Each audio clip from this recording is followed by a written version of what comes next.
అందరికీ నమస్కారం. రోజాస్ తెలుగు డైరీస్ ఛానల్కి స్వాగతం. ఈరోజు మనం రావూరి భరద్వాజ్ గారు రచించిన పాకుడు రాళ్ళు అనే నవలలోని 6వ భాగంలోకి వచ్చేశామండి. ఇంక ఏమాత్రం ఆలస్యం చెయ్యకుండా కథలోకి వెళ్ళిపోదామా?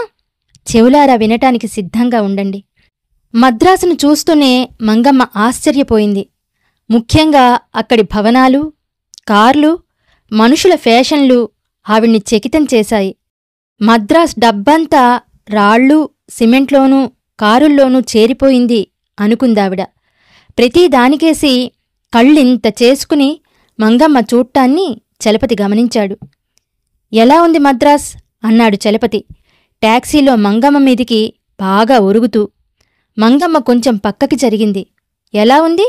బాగానే ఉంది మరి అంది పొడిపొడిగా. ఈ క్షణం నుండి నువ్విక్కడే ఉండబోతున్నావు. ఇదే నీ నివాసం. ఇక్కడే నీకు పేరు ప్రతిష్టలు రావాలి. ఇక్కడే నువ్వు లక్షలకు లక్షలు సంపాదించాలి.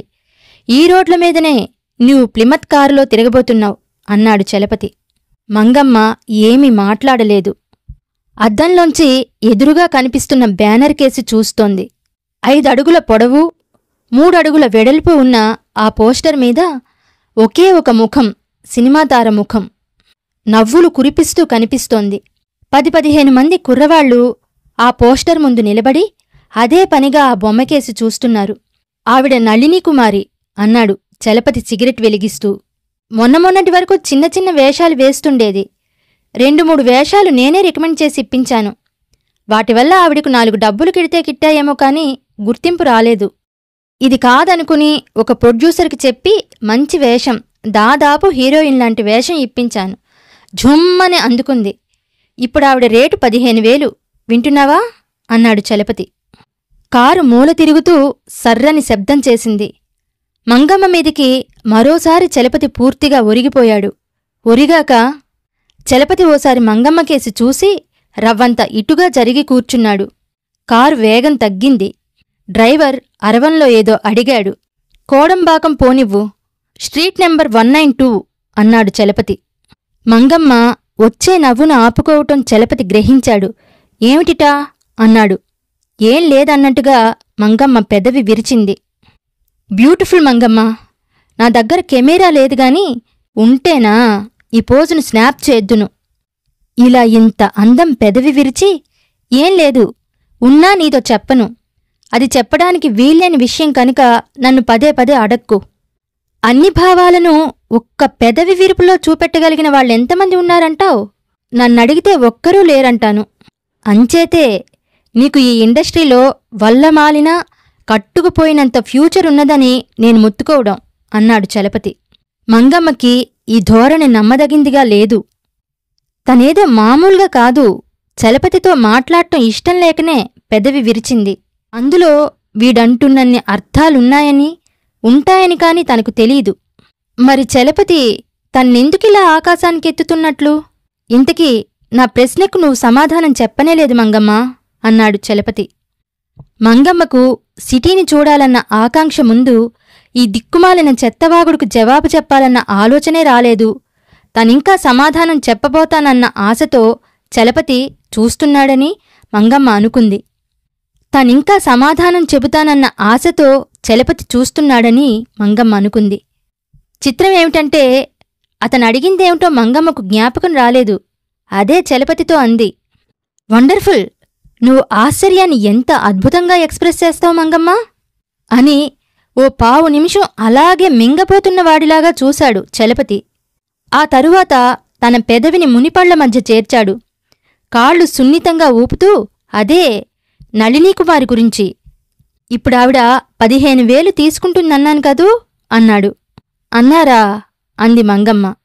నిజానికి ఆవిడకు ఈ ప్రశ్నకు జవాబు తెలుసుకోవాలని లేదు. అంచేత దాన్ని తేల్చి పారేసింది. అన్నాను. నీ ఉద్దేశ్యం ఆ 15,000 దేనికిస్తున్నారని అన్నాడు చలపతి. ఆవిడ ఎందుకైనా మంచిదని ఓ నవ్వు గిరాటెట్టి దానికి అనుబంధంగా నీ సిగ్గుముక్కను విసిరేసి కళ్ళు కొనల్నుంచి చలపతిని చూసి డ్రైవరున్నాడన్నట్టుగా తలతోనే సైగచేసింది. ఈ దెబ్బతో చలపతి చిత్తయిపోయాడు. వాడు కాసేపటికి తమాయించుకుని బ్రేవో అని లోపలనుకోవాలనుకుని పైకే అనేశాడు. ఈ సమాధానం మంగమ్మ నుండి రావటం కోసమే ఇంతసేపట్నుంచి చలపతి తంటాలు పడుతున్నాడు. మంగమ్మ మహాపతివ్రత అన్న నమ్మకం అతనికి లేనిమాట నిజమే, కాని తను చెప్పినట్టల్లా వింటుందో లేదో కూడా తెలియాలి కదా. అలా విన్నప్పుడే తనీ మద్రాసులో ఉండి చక్రం తిప్పగలుగుతాడు. కర్మకాలి మంగమ్మ పెంకిఘటమైందో ఆట కుదేలైందన్నమాటే. టాక్సీ 192వ ఇంటి ముందు ఆగింది. చలపతి దిగాడు. ఆ తరువాత మంగమ్మ కూడా దిగింది. చలపతి టాక్సీకి డబ్బులిచ్చి పంపేశాడు. ఆ ఇంటిని చూస్తూనే మంగమ్మకు అనేక సందేహాలు పుట్టుకొచ్చాయి. ఆవిడ 2-3 రోజుల నుంచి ఊహిస్తున్న ఇల్లు వేరు. ఆ ఇల్లు చాలా పెద్దది. ముందు భాగాన అరెకరం ఖాళీ స్థలం, అందులో రకరకాల పూల మొక్కలు, ఓ మూలగా 2-3 అశోక వృక్షాలు, పెద్ద బాల్కనీ, స్తంభాల నల్లుకుని సన్నజాజి తీగలు, రోడ్డు మించి గడపలదాకా నాపరాళ్లబాట, హాల్లో సోఫా సెట్లు, గోడలకు పటాలు, ఓ పక్కన కారు షెడ్డు, కాకి దుస్తుల్లో డ్రైవరు, 4-5 నౌకర్లు, టెలిఫోను, వంటమనిషి, పై అంతస్తులో కిటికీలకు సిల్కు తెరలు, ఇలాంటివి చాలా ఆలోచించింది. చలపతి సామాన్యుడు కాడాయే. సినిమాల్లో యాక్ట్ చేసేవాళ్ల దగ్గరే బోలెడంత డబ్బున్నప్పుడు సినిమా తీసేవాళ్ల దగ్గర అంతకు 10 రెట్లు డబ్బు ఉండాలని మంగమ్మ అంచనా. అంత డబ్బున్నవాడు ఓ సాదా ఇంట్లో ఉంటాడని ఎవరు మాత్రం ఊహిస్తారు కనుక. అయితే తన అసంతృప్తిని మంగమ్మ బయటపడనివ్వలేదు. లోలోపలే భద్రంగా దాచుకుంది. మద్రాస్ చేరిన వెంటనే తనకిలాంటి అనుభవం ఎదురైనందుకు మంగమ్మ కొంచెం బాధపడింది. ప్రస్తుతానికి మన ఇల్లు ఇదే అన్నాడు చలపతి. మంగమ్మ ఉలిక్కిపడింది. కర్మకాలి తన ఆలోచనలుగాని అతనికి తెలిసిపోయాయేమో అని గిజగిజలాడిపోయింది. ఓసారి చలపతికేసి చూసి తల వంచుకుంది. చలపతి ఈ విషయాన్ని ఇంతటితో వదిలిపెడితే బావుండుననిపించింది మంగమ్మకు. కాని మనవాడు వదిలే ధోరణిలో లేడు. కాఫీ తెప్పిస్తున్నాను, నువ్వీలోగా స్నానం చెయ్యి. అదే బాత్రూం. తాయారు గంగాళంలో నీళ్లు పట్టే ఉంటుంది. అది నీ గది, ఇది నా గది. ప్రస్తుతానికి ఒకటే మంచం ఉంది. నువ్వు మరోటి కావాలని పట్టుపడితే తప్ప మంచం తెప్పించవలసిన అవసరం లేదు అన్నాడు చలపతి నవ్వుతూ. మంచాల ప్రసక్తి ఎందుకు తీసుకువచ్చింది మంగమ్మకు తెలుసు. అయినా అతన్ని కాసేపు ఏడిపించి వదలాలనిపించింది. ఉన్నదొక్కటే మంచమంటిరి, ఇద్దరం మనుషులముంటిమి, ఇంకోటి తెప్పించకపోతే ఎలా? మీరో నేనో కింద పడుకోవాలి. మరి నాకు కింద పడుకోవటం అలవాట్లేదు. మీకున్నదేమో నాకు తెలీదు అంది మంగమ్మ. చలపతి ఏం చెబుతాడో కూడా ఆలోచించకుండానే ఆవిడ బాత్రూంలోకెళ్ళింది. చల్లని నీళ్లు ఒంటిమీద పడగానే శరీరానికి కొత్త శక్తి వచ్చినట్లనిపించింది. ఓ గంటసేపు అలాగే గంగాళంలో కూర్చుండిపోతే ఎంత బావుండును. ఆవిడ చీర కట్టుకుని వచ్చేసరికి చలపతి స్నానానికి సిద్ధమయ్యాడు. నేనేమో అనుకున్నాను కాని నువ్వు అసాధ్యురాలివు మంగమ్మా, ఉండు, నే వచ్చి గట్టి సమాధానం చెబుతాను అంటూనే చలపతి వెళ్ళిపోయాడు. ఈలోగా మంగమ్మ కాఫీ కప్పుల్లోకి సర్దింది. తాయారు క్యారియర్ దొడ్లోకి పట్టుకెళ్ళింది. అది వెళుతూ వెళుతూ అది చూసిన చూపు చాలా విచిత్రమనిపించింది మంగమ్మకు. కాని ఆ చూపులో ఏమున్నది మంగమ్మకు అంతుపట్టలేదు. కాఫీ బావుందా అన్నాడు చలపతి వస్తూనే. అదేమిటి, నువ్వింకా తాగలేదా ఏ? మంగమ్మ పెదవి విరిచింది. అలాంటి పట్టింపులు పట్టుకు కూర్చుంటే ఎలా? నువ్వు తాగేయకపోయావా అన్నాడు చలపతి. పెద్దలు మీరు ముందు కానివ్వండి అంది మంగమ్మ వినయంగా. చలపతి కూర్చున్నాక, ఇందాక మీరేదో గట్టి సమాధానం చెబుతామన్నారు కదూ అని జ్ఞాపకం చేసింది. ఏది? ఓహో అదా అన్నాడు చలపతి ఫకాలున నవ్వుతూ. కింద పడుకోవటం అలవాట్లేదంటేనూ నాకేవో సంగతులు జ్ఞాపకం వచ్చాయిలే, మరేం లేదు. చలపతి తనను ఎటు డ్రైవ్ చేస్తున్నది మంగమ్మ తెలుసుకుంది. ఆవిడకు చెప్పరానంత అసహ్యం కూడా వేసింది. ఆ రంది తప్ప బతుకులో మరో వ్యాపకం లేనివాడికి మళ్ళీ అస్తమాను అవే కబుర్లైతే ఎంత అసహ్యం. మంగమ్మ ధోరణిని సున్నితంగా మార్చేసింది. ఈ ఊరు చాలా పెద్దదా అని అడిగింది కప్పు బల్లమీద పెడుతూ. ఊరేమిటి నీ తలకాయ్, ఇది మహాపట్నం. మనవాళ్లు కథల్లో చెబుతారే 12 ఆమడల పట్నమని, అలాంటిదనుకో. మనమున్నది కోడంబాకం. సినిమా వాళ్ళు ఎక్కువ మంది ఇక్కడే ఉంటారు. ఇదో కొస. ఈ చుట్టుపక్కల చాలా స్టూడియోలున్నాయి. అందులో రేయింబవళ్ళు షూటింగ్లు జరుగుతుంటాయి. నువ్వెప్పుడైనా బీచ్ చూసావా అన్నాడు చలపతి. అంటే అంది మంగమ్మ అమాయకంగా ఫోజు పెట్టి. ఓసి పిచ్చిదానా అన్నాడు చలపతి. సముద్రతీరం. అబ్బో అబ్బో, అక్కడకు కొన్ని వేల మంది జనం వస్తారు. సాయంత్రం మనం కూడా వెళదాం. బీచ్కెళ్లే స్వాతంత్రం నీకు ఎక్కువ కాలం ఉంటుందనుకోకు. అదే అంది మంగమ్మ. రేపు నువ్వు 10 సినిమాల్లో బుక్కైతే కాల్షీట్లు సర్దలేకనే చస్తావు కదా. షికార్లకు టైం ఎక్కడుంటుంది?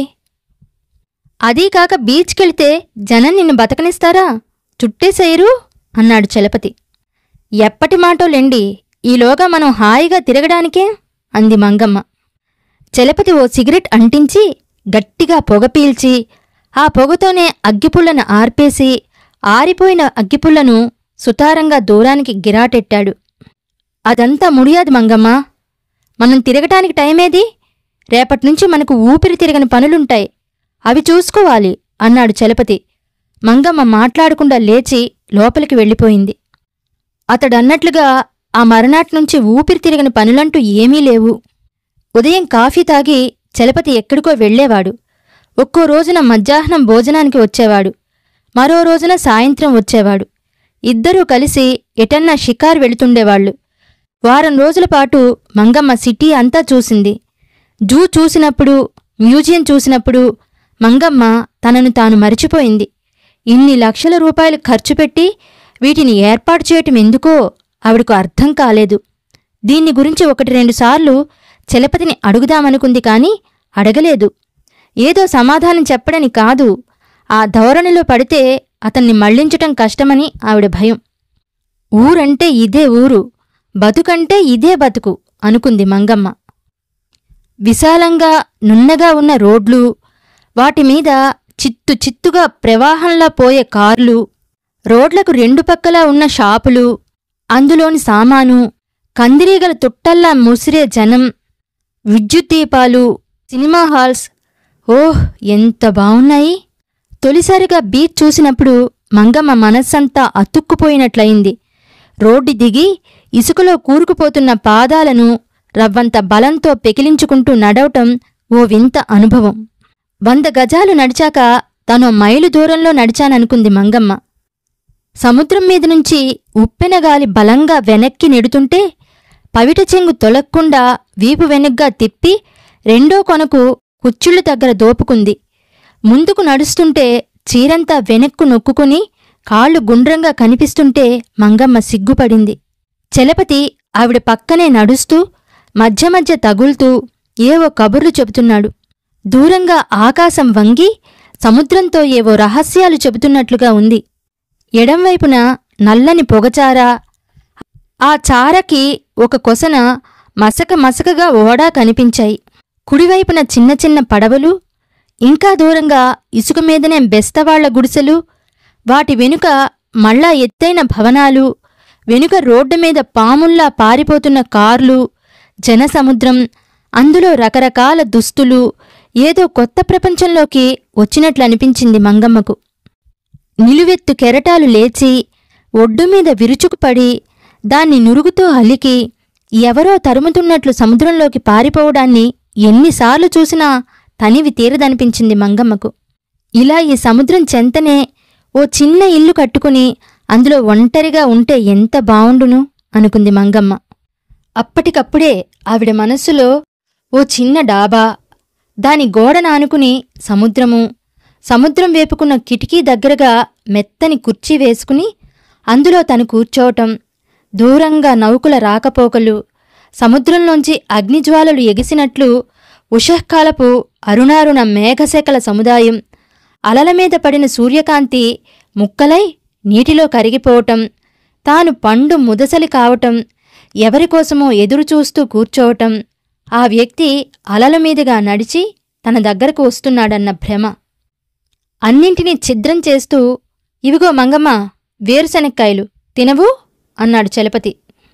లిఫ్టు నుంచి కిందకి దిగుతున్నప్పుడు కలిగే భావనలాంటిదేదో మంగమ్మలో మెసిలి నిట్టూర్చింది. ఈ కొద్ది క్షణాల్లో తను చూసిన కొత్త ప్రపంచానికి వేరుశనక్కాయలకు మధ్య ఎంత వ్యత్యాసం ఉంది! వేరుశనక్కాయలు వాస్తవం, ఆ ప్రపంచం కల్పన. అయితేనేం, ఎంత హాయిగా ఉంది ప్రాణానికి ఆ కల్పన. మరి పోదామా అన్నాడు చలపతి ఆవిడ సమాధానానికి ఎదురుచూడకుండానే. అయిష్టంగానే మంగమ్మ లేచింది. మధ్యలో వుడ్లాండ్స్లో భోజనం చేసి ఇంటికొచ్చేసరికి 9 అయింది. భోజనం చేస్తున్నప్పుడు చాలామంది చలపతిని పలుకరించారు. కొంతమంది ముందుగా దణ్ణాలు పెట్టి ఏమీ అడక్కుండానే పోయారు. వారిలో చాలామందిని తనెక్కడో చూసింది. ఎక్కడ చూసిందో, ఎప్పుడు చూసిందో జ్ఞాపకం రావటం లేదు. ఈ ఆలోచనలతోనే మంగమ్మ బుర్రంతా నిండిపోయింది. ఏమిటి ఆలోచిస్తున్నావు అన్నాడు చలపతి కిటికీ కింద వరుస తలుపులు వేసేస్తూ. మంగమ్మ ఇంకా మధ్య హాల్లోనే కూర్చుని ఉంది. ఏం లేదన్నట్లుగా పెదవి విరిచింది. చలపతి గట్టిగా నిట్టూర్చి విడిచాడు. నాకేసి అలా చూడొద్దని ఇదివరకు 2-3 సార్లు గట్టిగా చెప్పాను. నేనెందుకు చెప్పానో నీకర్థమైనట్టు లేదు అన్నాడు చలపతి. మంగమ్మకు అర్థం కాలేదనుకోవటంలో అర్థం లేదు. హోరి వీడి కడుపుడక, ఈ పూట పూనకం పూనిందల్లే ఉందే అనుకుంది మంగమ్మ. చలపతి ముఖం అర్చుకుపోయేలాగా మంగమ్మ సమాధానం చెప్పగలదు. కాని అలా చెప్పటం వల్ల కలిగే లాభమేమీ లేదు. ఇప్పుడు తన జీవితం చలపతి మీద ఆధారపడి ఉంది. వీడేదో ఉద్ధరిస్తాడన్న ఆశ, నమ్మకం కాదు, కేవలం ఆశ తనకున్నది. అదేదో గట్టిగా తేలిందాకా తనీ ఆధారాన్ని వదలడం మంచిది కాదని మంగమ్మ ఎప్పుడో అనుకుంది. ఆవిడ రాజమణితో మాట్లాడినప్పుడు ఈ సంగతులన్నీ రాజమణి చూసినట్టుగా చెప్పింది. అది చెప్పిన సంగతులన్నీ ఒక్కొక్కటిగా నిజమవుతున్నాయి. రాజమణి అనుభవం తనకెంతగానో ఉపయోగపడుతోంది. మాట్లాడవే అన్నాడు చలపతి ఈసారి మంగమ్మకు వెనగ్గా వచ్చి నించుని. అతని చేతులు కుర్చీమీదినుంచి మెల్లిగా మంగమ్మ భుజాలను తాకుతున్నాయి. ఆ వేళ్లు భయంతో వణుకుతున్నాయని మంగమ్మ గ్రహించింది. అతన్ని రెచ్చగొట్టి పిచ్చికుక్కను చెయ్యాలన్న సరదా కలిగింది. ఆ పిచ్చి మైకంలో పడినప్పుడు చలపతి ఎలా ప్రవర్తిస్తాడో చూడాలని మంగమ్మ కుతూహలం. కుర్చీలోంచి కదలకుండానే మెడమాత్రం వెనక్కి వంచింది మంగమ్మ. బంగారపు శంఖంలాగా మిలమిలా మెరిసిపోతోందా గొంతు. ఆ శంఖం మీద సోగగా ఉన్న ముఖం, సన్నని పెదవులు, చిన్ని నొక్కుతో కొద్దిగా వంగిన గడ్డం, నవ్వినప్పుడు సొట్టలు పడే సన్నని చెక్కిళ్ళు, మనిషి గుండెల్లోకి చొచ్చుకెళ్ళి రహస్యాలను వెతికి తీసుకురాగల తెలివైన కళ్ళు, ఒత్తుగా నల్లగా మెరిసే జుట్టు చలపతిని నిలవనీయలేదు. అతని కళ్లల్లో ఎరుపు జీరలు చోటు చేసుకుంటున్నాయి. కోరిక నరనరానా పాకి రక్తంలో కలిసి శరీరాన్ని సంచలించచేస్తోంది. అతని ఊపిరులు నులివెచ్చగా మంగమ్మ చెంపల్ని తాకుతున్నాయి. ఏమిటమ్మా ఇది అంది మంగమ్మ సన్నగా నవ్వుతూ, అతని కళ్లల్లో కళ్ళుంచి చూస్తూ. ఆమె భుజం మీది చలపతి వేళ్లు భయంతో కిందికి జారుతున్నాయి. మంగమ్మ అతని చేతుల్ని పట్టుకుని మెత్తగా నొక్కింది. చలపతి నిలువునా చెలించిపోయాడు. నీకు నిద్రొస్తోందా అన్నాడు చలపతి ఆవిడ చేతులు వదలకుండానే. ఊహూ అంది మంగమ్మ నవ్వు నాపుకుంటూ. అబద్ధాలాడకు, నాకు తెలుసు నీకు నిద్రొస్తోంది, వెళ్ళి పడుకో అన్నాడు చలపతి పొడిపొడిగా. అతని గొంతు తడారిపోయింది. నాకు నిద్ర రావటం లేదు అంది మంగమ్మ కళ్ళు చికిలించి చలపతికేసి చూస్తూ. మీరెందుకు నిద్రపొమ్మంటున్నది నాకు తెలీదనుకున్నారా అంది. నిజంగానే తెలియదు. ఎందుకు పొమ్మంటున్నానుటా? ఎందుకా అని ఓ క్షణం ఆగి 2 చేతుల్లోనూ ముఖం దాచుకుంది మంగమ్మ. పొండి బాబూ, నేను చెప్పను. నన్ను ముట్టుకోకండి, నా మీద నుంచి చేతులు తీయండి ముందు అంది ఆ ప్రయత్నమేమీ చేయకుండానే. చచ్చిపొమ్మన్నా పోతాను కాని ఆ పని మాత్రం నా వల్ల కాదు అన్నాడు చలపతి. ఏమిటమ్మా మాటలు? ఇప్పుడు చావులెందుకు చెప్పు అంది మంగమ్మ గారాలిపోతూ. చలపతి చెప్పలేదు. అతని సరసము బిరిసెక్కి బాధ పెడుతున్నది. రక్తం గోళ్ల చివళ్లకొచ్చి వేళ్లు చిమచిమలాడుతున్నాయి. అబ్బా, ఇంత చలిలో ఇలా బయట కూర్చోవటం ఇబ్బందిగా లేదు? లోపలికొచ్చి కూర్చోరాదు అన్నాడు చలపతి కుర్చీలోంచి మంగమ్మని కదుపుతూ. ఇబ్బందేననుకోండి, ఓ షరతు మీదైతే లోపలికొస్తాను. చెప్పు. తరువాత మాట తిరిగితే నేనొప్పుకోను సుమా, ముందుగానే చెబుతున్నాను. ఏమిటంటే, మీరు బుద్ధిమంతుడైన పిల్లకాయలాగా చెప్పిన మాట వింటానంటే వస్తాను. కొంటె వేషాలు వేశారంటే ఈ వరండాలోకొచ్చి పడుకుంటాను. మీకిష్టమేనా అంది మంగమ్మ. చలపతి చూపులు ఆమె పవిట వెనుక వెతుకుతున్నాయి. నువ్వింత ముండిదానివే మంగమ్మ అన్నాడు చలపతి. నా సంగతి తరువాత చెబుతాను, ముందు నీ సంగతి చెప్పండి. నన్ను చంపుతున్నావు పో అన్నాడు చలపతి. సరే, నీ ఇష్టం. మంగమ్మ లోపలికొచ్చింది. ఆ వెంటనే చలపతి కూడా వచ్చాడు. వస్తూనే తలుపుకు గడియ వేశాడు. ఈవేళ మీరు కింద పడుకోండి. ఈ 4-5 రోజుల నుంచి చాప మీద పడుకుంటే ఒళ్లంతా విరగ్గొట్టినట్టుంది అంది మంగమ్మ. చలపతి మాట్లాడలేదు. కింద పడుకోవటం నాకలవాటు లేదని వెనుక మీకోసారి చెప్పాను. అయ్యో రామా, ఎందుకలా నవ్వుతారు? మీరలా ప్రతిదానికి పెడార్థాలు తీస్తే నేనసలు మీతో మాట్లాడను. పొండి బాబు, నాకే మంచమో వద్దు, మీరు వద్దు. నేనెళ్ళి కింద పడుకుంటాను అంది మంగమ్మ. మంచం మీద కూర్చున్నదల్లా చటాలున లేచి తన గదిలోకొచ్చింది. రాత్రి పడుకున్న పక్క నలిగి అలాగే పడి ఉంది. దాన్నోసారి దులుపుకుని వేసుకుందామనుకుంది. దుప్పటి దులిపి వేస్తున్నప్పుడు మంగమ్మ వెనక్కు తిరిగి చూసింది. చలపతి నించుని ఉన్నాడు. అతని కళ్ళు తాగినవాడి కళ్ళులాగా ఉన్నాయి. మళ్ళా ఇక్కడికొచ్చారే? నన్నీ రాత్రి నిద్రపోనివ్వరా ఏ? అంది మంగమ్మ. ఊహూ, ఆ పప్పులేం మన దగ్గర ఉడకవు సార్. మర్యాదగా వెళ్ళి నిద్రపోండి. ముందా చెయ్యి అక్కడ్నుంచి తీసేయండి అంది మంగమ్మ. అంతేనా అన్నాడు చలపతి. మీరు మాట తప్పారు. నన్ను ముట్టుకోనని ముట్టుకున్నారు. నేనిక గదిలో పడుకోను. ఉండండి, నన్ను పక్క వరండాలోకి తీసుకెళ్ళనివ్వండి. అరే, అలా అడ్డం దూరతారే అంది మంగమ్మ నవ్వి. నేను వరండాలోనే పడుకుంటాను, పద అన్నాడు చలపతి. మంగమ్మ సగం వేసిన పక్కమీద కూర్చుంది. గడ్డాన్ని మోకాళ్లమీద ఆనించి 2 చేతులు కాళ్లకు చుట్టవేసి చలపతికేసి చూస్తూ కూర్చుంది. నేనెక్కడికెడితే అక్కడికే వస్తారన్నమాట అంది మంగమ్మ. చలపతి ఆ అన్నాడు. మీరీ పూట ఇలా మొండికిస్తున్నారేమిటి అంది మంగమ్మ. చలపతి కూడా ఆవిడ పక్కనే కూర్చున్నాడు. మంగమ్మ ముఖాన్ని తనవైపు తిప్పుకున్నాడు. ఏమిటి చెప్పండి అంది మంగమ్మ. నన్నలా కొంచెంసేపు నీ ముఖంకేసి చూడనివ్వు మంగమ్మ. ముఖం మాత్రమే చూసి వెళతానంటే చూడనిస్తాను, కాని మీరెలా వెళ్లరు కదా. అదుగో ముందా చెయ్యి అక్కడ్నుంచి తీసేయండి బాబూ. మీరసలే కైపులో ఉన్నారు. ఇలా మరో 10 నిమిషాలు తాకనిచ్చానంటే ఆ తరువాత మిమ్మల్ని ఆపడం భ్రమ వల్ల కూడా కాదు. అంచేత నేను వెళ్ళేమో మంచం మీద బబ్బుంటాను. వింటున్నారా? మీరిలాగే ఇక్కడే నిద్రపోవలయునని నేను కోరుచున్నాను. మంగమ్మ చటాలున లేచి 4 అడుగులు వేసింది. ఠక్కున ఆగిపోయింది. ఆవిడ పవిట చలపతి చేతుల్లో ఉండిపోయింది. మరో అడుగు కూడా పడకుండా చలపతి ఆవిడ్ని ఆలింగనం చేసుకున్నాడు. అతనిలోంచి తనలోకి నిప్పు చినుకు దూకుతున్నట్లనిపించింది మంగమ్మకు. ఇక తను చలపతిని నిగ్రహించలేదు. తనేం చెప్పినా అతను వినే దశలో లేడు. అయినా మరో చిన్న తమాషా చేద్దామనుకుంది మంగమ్మ. అబ్బబ్బా, అంత లైటేమిటండి అంది మంగమ్మ. చలపతి లైట్ ఆర్పేశాడు. ఆకుపచ్చని డిమ్మర్ కాంతి గదిలో పలుచుగా పరుచుకుంది. చలపతి ఓ నిమిషం పాటు మంగమ్మను నిలువునా చూశాడు. అలా చూస్తారేం అంది మంగమ్మ మెల్లిగా. నమిలి మింగితే రేపటికి ఉండవని కాని లేకపోతే అమాంతం తినేసుందును అన్నాడు చలపతి. మంగమ్మ ఏమీ మాట్లాడలేదు. చలపతి ఆవిడ పెదవుల కోసం వెతుక్కుంటూ ఎంత బావున్నావమ్మా నువ్వు అన్నాడు. చటుక్కున ఆవిడకు రామచంద్రం జ్ఞాపకం వచ్చాడు. అతను కూడా మొదటిసారి తను రిహార్సల్ రూంలో కలుసుకున్నప్పుడు ఈ మాటే అన్నాడు. ఈ జ్ఞాపకం ఆవిడ మనస్సంతా దిగులుతో నిండిపోయింది. శరీరం నుంచి శక్తి జారిపోయిందనిపించింది. చలపతికివేమీ తెలియవు. వేటకుక్కలాగా మంగమ్మను తనకేసి పొదుపుకున్నాడు. ఆవిడ కూడా రబ్బరు బొమ్మలాగా అతని చేతుల్లో ఆడింది. ఆవిడకు మెలకువ వచ్చేసరికి ఎంత రాత్రయిందో తెలీదు. తెలుసుకోవాలంటే లేచి వెళ్ళి అలమరా తలుపు తెరిచి చూసి రావాలి. ఆ పని చెయ్యబుద్ధి కాలేదు. ఆ పక్కమీద పడుకుంటే గండుచీమల పుట్టమీద పడుకున్నట్లుగా ఉంది మంగమ్మకు.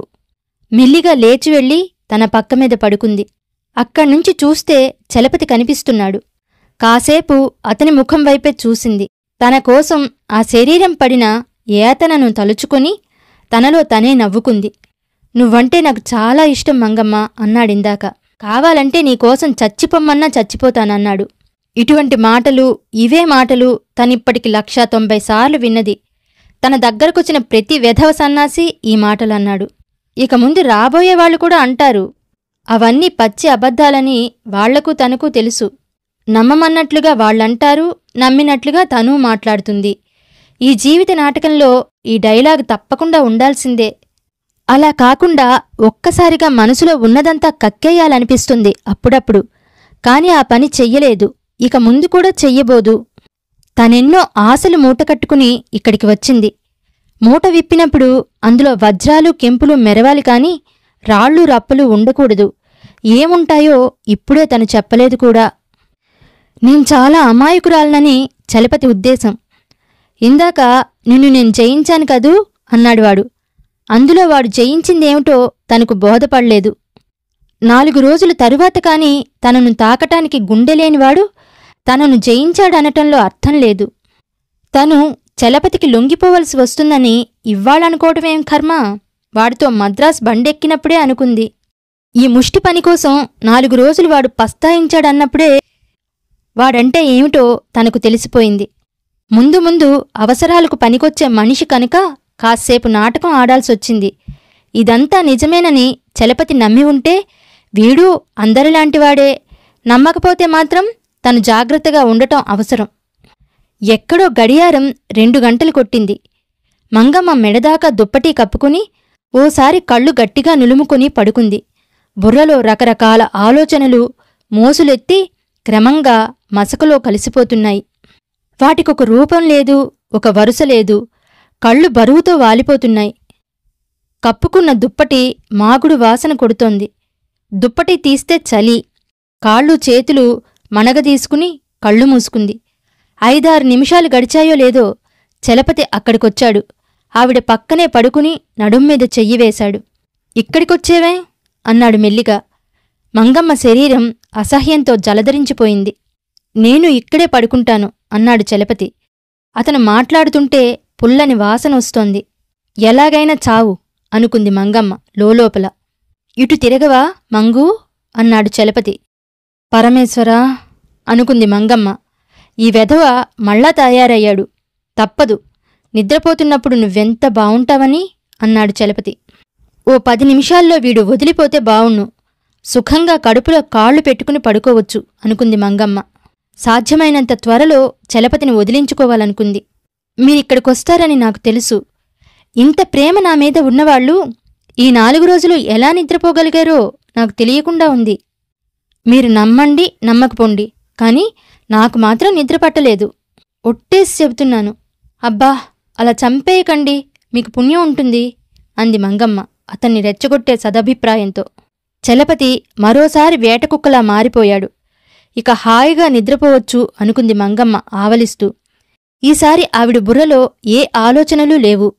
ఓ నిమిషం పాటు అటూ ఇటూ మసిలి గాఢంగా నిద్రపోయింది. ఆ మర్నాడు మధ్యాహ్నం దాకా మంగమ్మకు బద్ధకంగానే ఉంది. తాయారు క్యారియర్లో భోజనం తెచ్చిపెట్టింది. చలపతి ఉదయమే వెళ్లాడు. మధ్యాహ్నం తాను రానని భోంచేయమని మంగమ్మతో చెప్పనే చెప్పాడు. ఓసారి బరువుగా ఒళ్ళు విరుచుకుని అనవసరంగా ఆవలించి చిటిక వేసింది. ఇల్లంతా నిశ్శబ్దంగా ఉంది. పక్కింట్లోంచి ఏదో పాట సన్నగా ఓ నిమిషం పాటు వినిపించి ఆగిపోయింది. కాసేపు కబుర్లు చెప్పుకోవటానికి ఎవరన్నా ఉంటే బావుణ్ణు అనిపించింది మంగమ్మకు. ఇరుగు పొరుగు వారెవరో ఇంతవరకు ఆవిడకు తెలీదు. చలపతి వెళ్ళిపోయాడు. తాయారైనా మరో పావుగంటలో వెళుతుంది. సాయంత్రం దాకా తనొక్కత్తి బిక్కుబిక్కుమంటూ కూర్చోవాలి. పోతున్న తాయారును వెనక్కు పిలిచింది మంగమ్మ. ఏందమ్మాయిగారు అంది తాయారు గోదావరి జిల్లా యాసతో. తానిన్ని రోజులుండి తాయారు మాటలు వింటున్న ఆవిడది గోదావరి జిల్లా అయి ఉంటుందని మంగమ్మ అనుకోలేదు. నువ్వు తొందరగా ఇంటికెళ్లాలా? అసలు మీ ఇల్లెక్కడ తాయారు అడిగింది మంగమ్మ. ఇక్కడేనమ్మా, సీతారాం స్టూడియోస్ వెనకాలుంటున్నాను అంది తాయారమ్మ. ఆ మాటలంటున్నప్పుడు తాయారు మాటలు తొట్రుపడటం మంగమ్మ గమనించింది.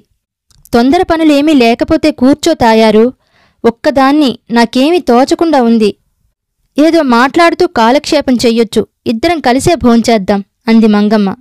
తాయారు గేటుకు గడియపెట్టి వచ్చి కూర్చుంది. తీరా కూర్చున్నాక ఏం మాట్లాడవలసింది మంగమ్మకు తోచలేదు. ముందు చలపతిని గురించి అడుగుదామా అనుకుంది. కాని అందువల్ల లేనిపోని రగడ చాలా జరగవచ్చునన్న అనుమానంతో అడగడం మానేసింది. చలపతిని గురించి తనకన్నా తాయారుకు ఎక్కువ తెలుసుంటే తప్ప, లేకపోతే తన ప్రశ్నల వల్ల ప్రయోజనమేమీ ఉండదు. అదీకాక అలా అడగటం వల్ల తనకు చలపతికి అట్టే మంచి సంబంధాలు లేవని తాయారు అనుకున్నా అనుకోవచ్చు. అసలిన్ని గొడవలు తెచ్చుకోవడం ఎందుకట? నువ్వెంతకాలం నుంచి ఇక్కడ పనిచేస్తున్నావు తాయారు అంది మంగమ్మ. 5-6 మాసాలయ్యిందండి అంది తాయారు. అంతకు ముందేం చేస్తుండేదానివి అంది మంగమ్మ. తాయారు మాట్లాడలేదు. నీకిష్టం లేకపోతే చెప్పకు, నేనైనా సరదాకు అడిగాను కాని అంది మంగమ్మ. ఎందుకులేండి అమ్మగారు, నాదంతా అడవిగోడు, చెట్టొగ్గేసిన పిట్టలాగైంది నా బతుకు. ఎంతమంది చెప్పినా ఇనుకున్నాను కాదు, మూర్ఖంతో ఇటెళ్ళిపోయొచ్చేశాను. నా మదం భగవంతుడే అణిచేసినాడు అంది తాయారు. ఆవిడ గొంతు దుఃఖంతో పూర్తిగా పూడుకుపోయింది. ఆపుకుందామన్నా ఆగకుండా కన్నీళ్లు పొర్లిపోయాయి.